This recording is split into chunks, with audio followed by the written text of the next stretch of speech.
Zimbabwe को हराने के बाद अब सवाल दिल की धड़कन बन चुका है। टीम सेमीफाइनल कैसे पहुंचेगी? कितनी जीत और चाहिए, कितनी हार, और क्या है वो सीधा सा लॉजिक जो भारत को आगे ले जाए? टीम इंडिया के लिए एक गुड न्यूज़ है, क्योंकि अभिषेक शर्मा की वापसी ने उम्मीदों में रंग भर दिए हैं।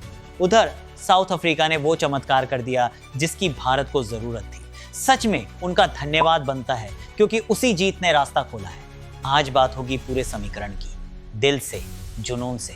तो चलिए बिना देरी के शुरू करते हैं। आइए सेमीफाइनल की जंग से पहले उस मुकाबले की पूरी कहानी जान लेते हैं। भारत बनाम जिम्बाब्वे सुपर 8 का अहम मुकाबला चेन्नई के ऐतिहासिक यम चिदंबरम स्टेडियम में। स्टेडियम खचाखच भरा हुआ था, हर चेहरा उम्मीद से भरा, हर दिल में बस एक ही आवाज, आज जीत चाहिए। टॉस हुआ।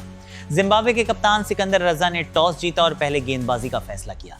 शायद वो भारत पर शुरुआती दबाव बनाना चाहते थे।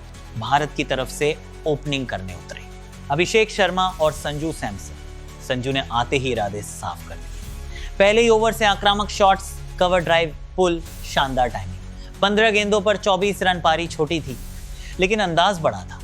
फिर एक गलत टाइमिंग और कहानी वहीं रुक गई। स्टेडियम में एक पल को सन्नाटा छा गया।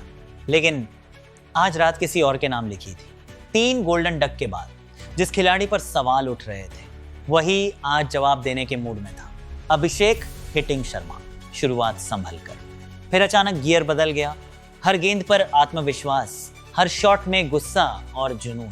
30 गेंदों में 55 रन, 4 चौके, 4 गगनचुंबी छक्के।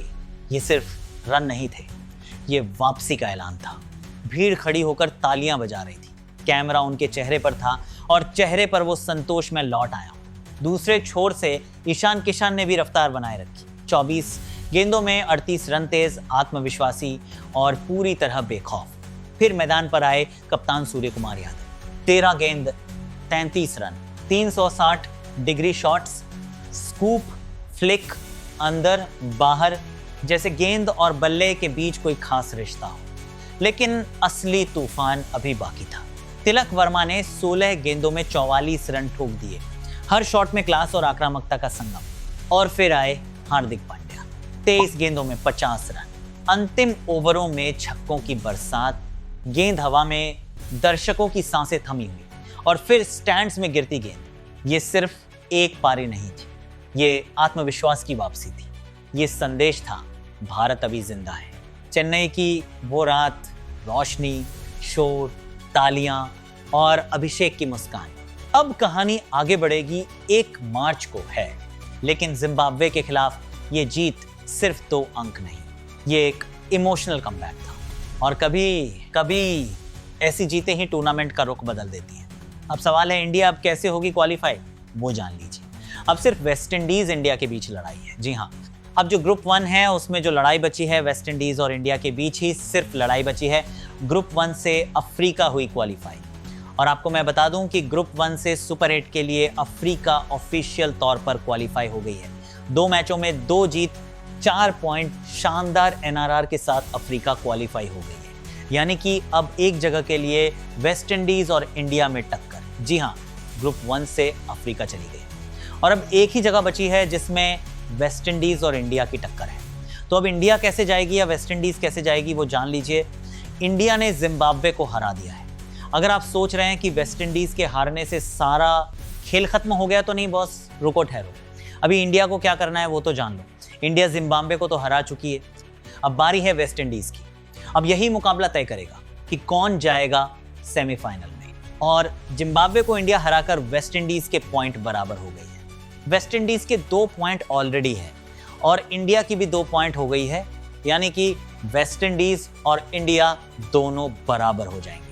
आखिरी मैच में इंडिया वेस्ट इंडीज की लड़ाई, और आखिरी मैच में जो सबसे इंपॉर्टेंट मैच है T20 वर्ल्ड कप का, उसमें इंडिया और वेस्ट इंडीज की लड़ाई होनी है 1 मार्च को। तो 1 मार्च की तारीख अब सबसे ज्यादा इंपॉर्टेंट है। उससे पहले कुछ नहीं होगा, उसके बाद कुछ नहीं होगा। जो भी होगा 1 मार्च को होगा। अगर टीम इंडिया वेस्ट इंडीज को हरा देती है तो इंडिया सेमीफाइनल में पहुंच जाएगी। अब क्या होगा कि 1 मार्च जो इंडिया वेस्ट इंडीज का मुकाबला है, अगर उस दिन हम वेस्ट इंडीज को सिर्फ हरा देते हैं तो वेस्ट इंडीज के हारते ही टीम इंडिया सेमीफाइनल में पहुंच जाएगी। क्योंकि हमारे 4 पॉइंट हो जाएंगे, वेस्ट इंडीज 2 पॉइंट पे रह जाएगी और अफ्रीका पहले ही क्वालिफाई कर जाएगी। और वेस्ट इंडीज से हारते ही सेमीफाइनल से इंडिया बाहर, और अगर हम वेस्ट इंडीज से हार गए तो हम बाहर हो जाएंगे। यानी कि भारत और वेस्ट इंडीज का जो मुकाबला है वो करो या मरो का मुकाबला है, करो या मरो की जंग है। सेमीफाइनल में ये सिंपल सा सिनेरियो है। अब जो वेस्ट इंडीज हार गई है, ठीक है, इंडिया जिम्बाब्वे से जीत गई, वो भी ठीक है, लेकिन जो इंडिया वेस्ट इंडीज एक मार्च को मुकाबला है, वो डू और डाई मुकाबला है। जो जीतेगा सेमीफाइनल में जाएगा और जो हारेगा वो सेमीफाइनल से बाहर हो जाएगा। अब आपसे आखिरी सवाल, क्या इंडिया वेस्ट इंडीज को हरा पाएगी? कमेंट करके जरूर बताएं। जय हिंद, मिलते हैं अगले और नए वीडियो।